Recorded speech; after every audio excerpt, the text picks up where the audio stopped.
So Candlemas is the last of the 3 light festivals that grew in the medieval church. The first one is Advent, which is the preparation for Christmas, and it's celebrated with candles and usually a service and hymns. Then we come to Christmas, which is the coming of the light of the world, the birth of Christ in the manger in Bethlehem. And light is a very strong element all the way through this time of the year, the darkest time of the year. The coming of the light of the world, and light and hope are effectively synonymous.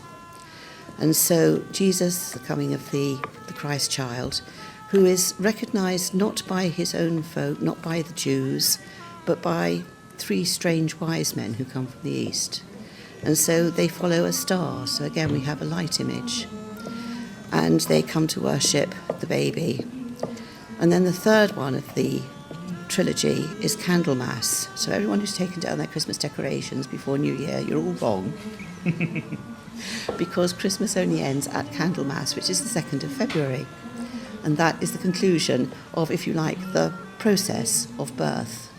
So Candlemas, the last festival of Christmas, the first decorations will be quite dry by now, so those are all taken out, and then fresh greenery is brought in. Light is essential to all of us, and when you sit in this farmhouse and there's just the firelight there, you can't see the roof, you can't see the walls, and you can only see people's faces because of the reflection. You realise that the darkness outside is absolute, and that's why I have the imagery of darkness and evil, darkness and the devil, and light being hope and growth and all the things that we associate with goodness. When we get to Candlemas, you've got to that stage through the year, you've used most of your stock of candles. And this is where you are scraping the bits off the lanterns, you are recycling all that you've got and making more to see you through the next stage of the year. And on Sunday, which is Candlemas Day, we will take those candles to church, where they will be blessed by the priest.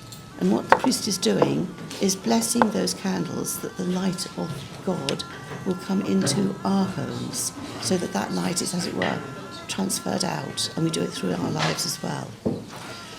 Obviously, we leave a little percentage there for the vicar, for the priest, because that's what he needs. If you stand in an old medieval church with high windows and you try to read the gospel, even on a winter's day when it's quite bright, it's very, very hard. You needed the candles on each side just to be able to see, to read, which is why they still use candles in church, by the way, today. It's a reflection back of ancient practices where you need some light to see what you're doing.